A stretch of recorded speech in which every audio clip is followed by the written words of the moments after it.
محترم سامعین، السلام علیکم ورحمۃ اللہ وبرکاتہ۔ کتاب و سنت کی اشاعت کے عالمی ادارے دارالسلام کی طرف سے آپ کی خدمت میں تخلیق کائنات اور تخلیق آدم علیہ السلام سے لے کر عیسیٰ علیہ السلام تک تمام انبیاء اور قوموں کا تذکرہ قصص الانبیاء پیش کیا جا رہا ہے۔ شروع اللہ کے نام سے جو بڑا مہربان نہایت رحم والا ہے۔ سورۃ النمل آیت 16 میں ہے، اور داؤد کے وارث سلیمان ہوئے، کہنے لگے لوگوں ہمیں پرندوں کی بولی سکھلائی گئی ہے اور ہم سب کچھ دیے گئے ہیں، بے شک یہ بالکل کھلا ہوا فضل الہی ہے۔ یہاں وراثت سے مراد مال نہیں بلکہ بادشاہت اور نبوت مراد ہے۔ اللہ تعالیٰ نے انہیں ایسا بادشاہ بنایا کہ ساری دنیا میں ان جیسا کوئی نہیں ہوا، آپ سے بڑھ کر بادشاہت بھی کسی کی نہ ہو سکی، کیونکہ خود سلیمان علیہ السلام نے یہ دعا کی تھی کہ الہی مجھے ایسی سلطنت عطا فرما کہ جو میرے بعد اور کسی کے شایان شان نہ ہو۔ کہا کہ اے میرے رب مجھے بخش دے اور مجھے ایسا ملک عطا فرما جو میرے سوا کسی شخص کے لائق نہ ہو، تو بڑا ہی دینے والا ہے۔ بس ہم نے ہوا کو ان کے ماتحت کر دیا، وہ آپ کے حکم سے جہاں آپ چاہتے نرمی سے پہنچا دیا کرتی تھی، اور طاقتور جنوں کو بھی ان کا ماتحت کر دیا، ہر عمارت بنانے والے کو اور غوطہ خور کو اور دوسرے جنات کو بھی جو زنجیروں میں جکڑے رہتے تھے۔ جن سلیمان علیہ السلام کے حکم سے بلند و بالا عمارتیں تعمیر کرتے تھے، دریاؤں میں غوطہ لگا کر ان سے ہیرے جواہرات اور موتی وغیرہ نکالتے تھے۔ دوسرے جو کام عام انسانوں کی طاقت سے زیادہ ہوتے تھے وہ آپ جنوں سے لیا کرتے تھے۔ جو جن آپ کے حکم سے سرتابی کرتے یا شرارتیں کر کے کام میں رکاوٹ ڈالتے یا دوسروں کو تنگ کرتے تو آپ انہیں زنجیروں میں جکڑ کر قید خانے میں ڈال دیتے، اور یہ آپ پر اللہ کی طرف سے بہت بڑا انعام اور احسان تھا، جیسا کہ اللہ تعالیٰ سورۃ صاد آیت 39 میں فرماتے ہیں، یہ ہے ہمارا عطیہ، اب تو احسان کر یا روک رکھ، کچھ حساب نہیں۔ اللہ تعالیٰ نے سلیمان علیہ السلام کو ان پر قبضہ اور اختیار دے دیا اور فرمایا اب آپ کی مرضی، آپ انہیں سزا دیں یا درگزر کریں، کسی کو کچھ دیں یا روک لیں، آپ کے لیے سب کچھ جائز ہے۔ دوسرے مقام پر اللہ تعالیٰ سورہ سبا آیت 12 میں فرماتے ہیں، اور اس کے رب کے حکم سے بعض جنات اس کی ماتحتی میں اس کے سامنے کام کرتے تھے، اور ان میں سے جو بھی ہمارے حکم سے سرکشی کرے ہم اسے بھڑکتی ہوئی آگ کے عذاب کا مزہ چکھائیں گے۔ اس طرح اللہ تعالیٰ سورہ سبا آیت 13 میں فرماتے ہیں، جو کچھ سلیمان چاہتے جنات وہ تیار کر دیتے، مثلاً قلعے، مجسمے اور حوضوں جیسے پیالے اور چولہوں پر جمی ہوئی مضبوط دیگیں۔ اے آل داؤد اس کے شکریے میں نیک عمل کرو، میرے بندوں میں سے شکر گزار کم ہی ہیں۔ یعنی جنات سلیمان علیہ السلام کے حکم کے مطابق بڑے بڑے محل، مساجد، قلعے، مختلف مساجد کے ماڈل یا سینریوں کے ماڈل، بڑے بڑے تھال اور اتنی بڑی دیگیں بناتے تھے جو بوجھل اور نقل و حمل کے قابل نہ ہونے کی وجہ سے کسی خاص مقام پر نصب کر دی جاتی تھی، اور یہ آپ پر اللہ تعالیٰ کا عظیم احسان تھا۔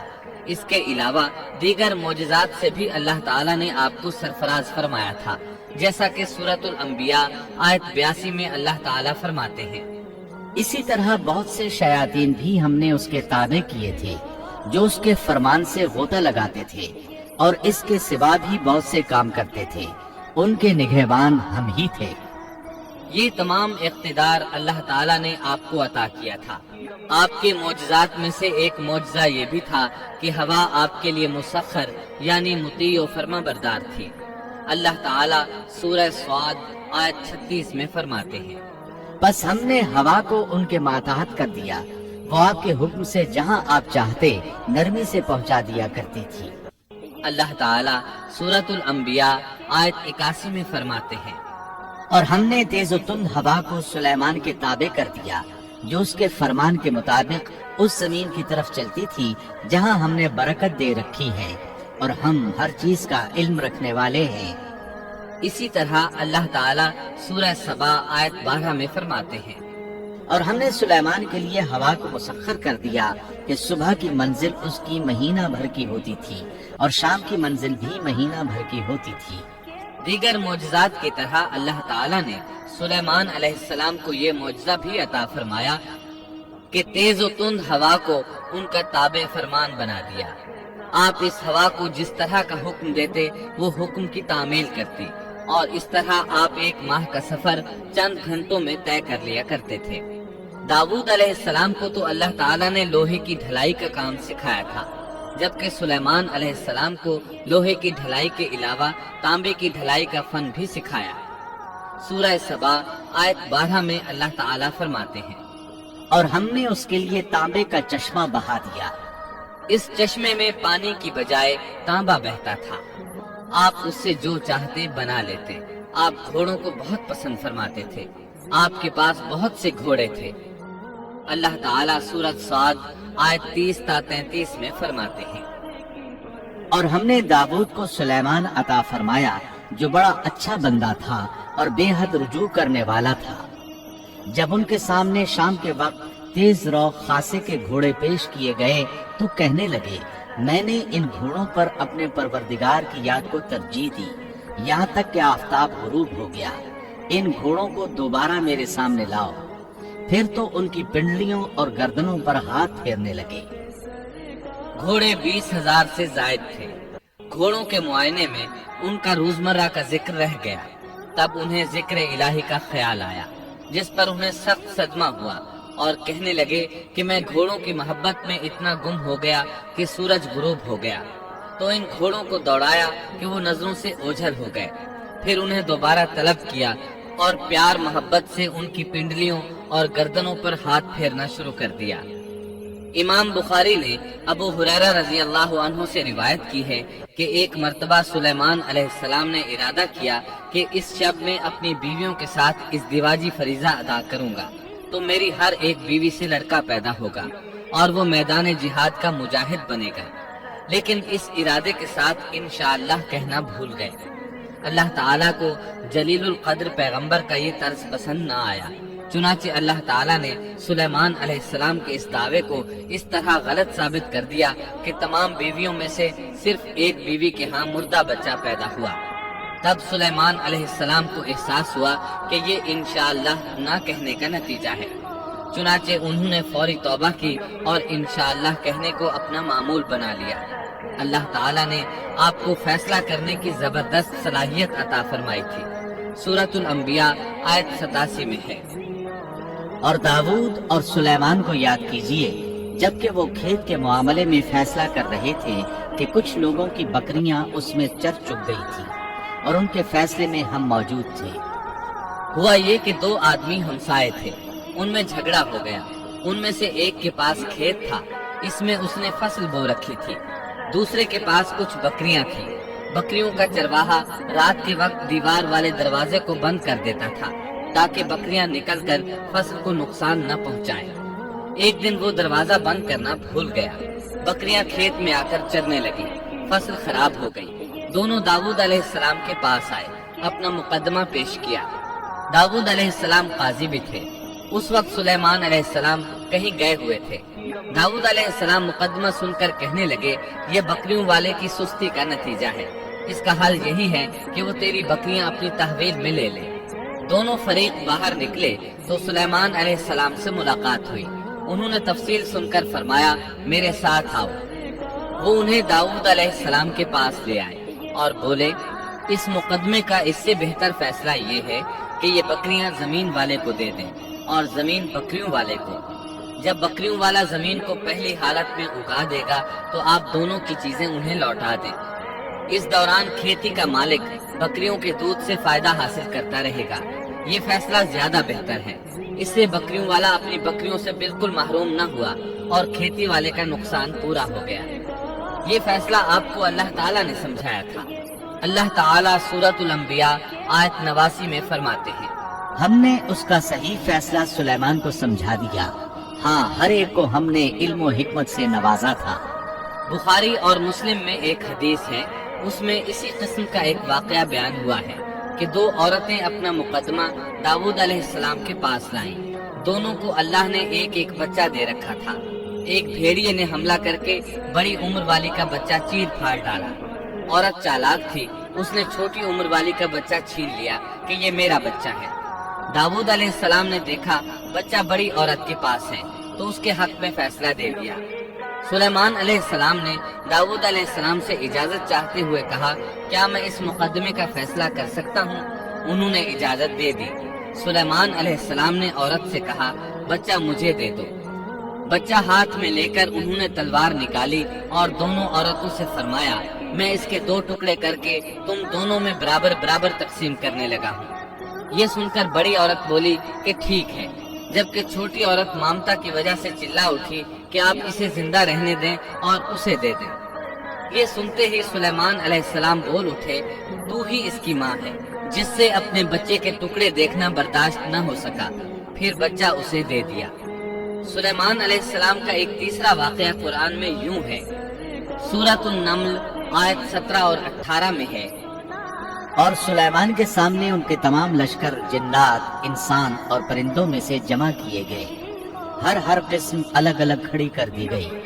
جب وہ چیونٹیوں کے میدان میں پہنچے تو ایک چیونٹی نے کہا، اے چیونٹیوں، اپنے اپنے گھروں میں گھس جاؤ، ایسا نہ ہو کہ بے خبری میں سلیمان اور ان کا لشکر تمہیں رونق ڈالے۔ ان تمام لشکروں کو اکٹھا کیا گیا تھا۔ اللہ تعالیٰ نے چیونٹی کی یہ بات سلیمان علیہ السلام کو سنوا دی۔ سورہ نمل آیت 19 میں ہے۔ اس کی اس بات پر سلیمان مسکرا کر ہنس پڑے اور دعا کرنے لگے کہ اے پروردگار، تو مجھے توفیق دے کہ میں تیری ان نعمتوں کا شکر بجا لاؤں جو تو نے مجھ پر انعام کی ہے، اور میں ایسے نیک اعمال کرتا رہوں جن سے تو خوش رہے، اور مجھے اپنی رحمت سے نیک بندوں میں شامل فرما۔ آپ کا ایک واقعہ ملکہ بلقیس کے ساتھ پیش آیا۔ سورہ نمل آیت 20 تا 25 میں ہے۔ آپ نے پرندوں کی دیکھ بھال کی اور فرمانے لگے، کیا بات ہے کہ ہدہد نظر نہیں آ رہا؟ کیا وہ واقعی غیر حاضر ہے؟ یقیناً میں اسے سخت سزا دوں گا یا اسے ذبح کر ڈالوں گا، یا وہ میرے سامنے کوئی معقول وجہ بیان کرے۔ کچھ زیادہ دیر نہ گزری تھی کہ اس نے آ کر کہا، میں ایک ایسی خبر لایا ہوں کہ آپ کو اس کی خبر ہی نہیں، اور میں سبا کی ایک سچی خبر آپ کے پاس لایا ہوں۔ میں نے دیکھا ہے کہ ان کی بادشاہ ایک عورت ہے جسے ہر قسم کی چیز سے کچھ نہ کچھ دیا گیا ہے، اور اس کا تخت بھی بڑا عظیم ہے۔ میں نے اسے اور اس کی قوم کو اللہ تعالیٰ کو چھوڑ کر سورج کو سجدہ کرتے ہوئے پایا ہے۔ شیطان نے ان کے کام مزین کر کے انہیں دکھلا کر سیدھے راستے سے ہٹا دیا ہے، بس وہ ہدایت پر نہیں آتے کہ اسی اللہ کو سجدہ کریں جو آسمانوں اور زمینوں کی پوشیدہ چیزوں کو باہر نکالتا ہے، اور جو کچھ تم چھپاتے اور ظاہر کرتے ہو وہ سب کچھ جانتا ہے۔ ہدہد نے اللہ تعالیٰ کی یہ صفت اس لیے بیان کی کہ یہ اپنی حس کے ذریعے زمین میں پانی والے حصے کا پتہ چلا لیتا ہے۔ سلیمان علیہ السلام کو بھی یہی ہدہد بتایا کرتا تھا کہ پانی کہاں ہے، پھر آپ جنات کے ذریعے پانی نکلواتے تھے۔ یہ اطلاع سن کر سلیمان علیہ السلام حیران ہوئے۔ آپ نے ہدہد سے کہا، ہم ابھی تمہاری بات کی تصدیق کر لیتے ہیں۔ سورہ نمل آیت 27 اور 28 میں ہے۔ سلیمان نے کہا، اب ہم دیکھیں گے کہ تو نے سچ کہا ہے یا تو جھوٹا ہے۔ میرے اس خط کو لے جا کر انہیں دے دے، پھر ان کے پاس سے ہٹ آ اور دیکھ کہ وہ کیا جواب دیتے ہیں۔ آپ نے ایک خط لکھ کر اسے دیا۔ ہدہد وہ خط لے کر ملکہ بلقیس کے محل پہنچا۔ خط اس کے سامنے گرا کر خود دیوار پر جا بیٹھا۔ خط دیکھ کر ملکہ بلقیس نے کہا، وہ کہنے لگی، اے سردارو، میری طرف ایک باوقت خط ڈالا گیا ہے جو سلیمان کی طرف سے ہے، اور جو بخشش کرنے والے مہربان اللہ کے نام سے شروع ہے، یہ کہ تم میرے سامنے سرکشی نہ کرو اور مسلمان بن کر میرے پاس آ جاؤ۔ اس نے کہا، اے میرے سردارو، تم میرے اس معاملے میں مجھے مشورہ دو۔ میں کسی امر کا قطعی فیصلہ جب تک تمہاری موجودگی اور رائے نہ ہو نہیں کیا کرتی۔ ان سب نے جواب دیا کہ ہم طاقت اور قوت والے، سخت لڑنے بھیڑنے والے ہیں، آگے آپ کو اختیار ہے، آپ خود ہی سوچ لیجئے کہ ہمیں آپ کیا کچھ حکم فرماتی ہیں۔ اس نے کہا کہ بادشاہ جب کسی بستی میں گھستے ہیں تو اسے اجاڑ دیتے ہیں اور وہاں کے باعزت لوگوں کو ذلیل کر دیتے ہیں، اور یہ لوگ بھی ایسا ہی کریں گے۔ میں انہیں ایک ہدیہ بھیجنے والی ہوں، پھر دیکھ لوں گی کہ قاصد کیا جواب لے کر لوٹتے ہیں۔ ملکہ بلقیس یہ اندازہ کرنا چاہتی تھی کہ سلیمان علیہ السلام کس قسم کے بادشاہ ہیں اور یہ کہ وہ ان کے خلاف لڑ سکیں گے یا نہیں۔ چنانچہ اس نے فلسطین کی طرف بے شمار تحائف روانہ کیے تاکہ لڑائی کی نوبت نہ آئے، لیکن جب یہ تحائف سلیمان علیہ السلام کے پاس پہنچے تو آپ غضبناک ہو گئے۔ بس جب قاصد سلیمان کے پاس پہنچا تو آپ نے فرمایا، کیا تم مال سے مجھے مدد دینا چاہتے ہو؟ مجھے تو میرے رب نے اس سے بہت بہتر دے رکھا ہے جو اس نے تمہیں دیا ہے، بس تم ہی اپنے تحفے سے خوش رہو۔ جا ان کی طرف واپس لوٹ جا، ہم ان کے مقابلے پر وہ لشکر لائیں گے جن کے سامنے پڑنے کی ان میں طاقت نہیں، اور ہم انہیں ذلیل و پست کر کے وہاں سے نکال باہر کریں گے۔ قاصد ان کا جواب سن کر اور یہ صورتحال دیکھ کر دہشت زدہ ہو گئے۔ انہوں نے بلقیس کے پاس جا کر ساری حقیقت بیان کر دی۔ ملکہ بلقیس نے انہیں پیغام بھجوایا کہ ہم اسلام قبول کرنے کے لیے تیار ہیں۔ سلیمان علیہ السلام تک اس کا پیغام پہنچا تو آپ اپنے درباریوں کی طرف متوجہ ہوئے۔ آپ نے فرمایا، اے سرداروں، تم میں سے کوئی ہے جو ان کے مسلمان ہو کر پہنچنے سے پہلے ہی اس کا تخت مجھے لا دے؟ ایک قوی ہیکل جن کہنے لگا، آپ اپنی مجلس سے اٹھیں، اس سے پہلے میں اسے آپ کے پاس لا دیتا ہوں۔ یقین مانیے کہ میں اس پر قادر ہوں اور ہوں بھی امانت دار۔ جس کے پاس کتاب کا علم تھا وہ بول اٹھا کہ آپ پلک جھپکائیں، اس سے بھی پہلے میں اسے آپ کے پاس پہنچا سکتا ہوں۔ جب آپ نے اسے اپنے پاس موجود پایا تو فرمانے لگے، یہی میرے رب کا فضل ہے تاکہ وہ مجھے آزمائے کہ میں شکر گزاری کرتا ہوں یا ناشکری۔ شکر گزار اپنے ہی نفع کے لیے شکر گزاری کرتا ہے، اور جو ناشکری کرے تو میرا پروردگار بے پرواہ اور کرم کرنے والا ہے۔ حکم دیا کہ اس کے تخت کی صورت بدل دو تاکہ معلوم ہو جائے کہ یہ راہ پا لیتی ہے یا ان میں سے ہوتی ہے جو راہ نہیں پاتے۔ تخت لانے والے آدمی کے متعلق جو یہ آیا ہے کہ اس کے پاس کتاب کا علم تھا، تو مفسرین کا اس کے بارے میں اختلاف ہے کہ وہ کون تھا۔ قرآن کریم کے الفاظ سے جو معلوم ہوتا ہے وہ اتنا ہی ہے کہ وہ کوئی انسان ہی تھا جس کے پاس کتاب الہی کا علم تھا۔ اللہ تعالیٰ نے کرامت اور اعجاز کے طور پر اسے یہ قدرت دے رکھی تھی کہ پلک جھپکتے وہ تخت لے آیا۔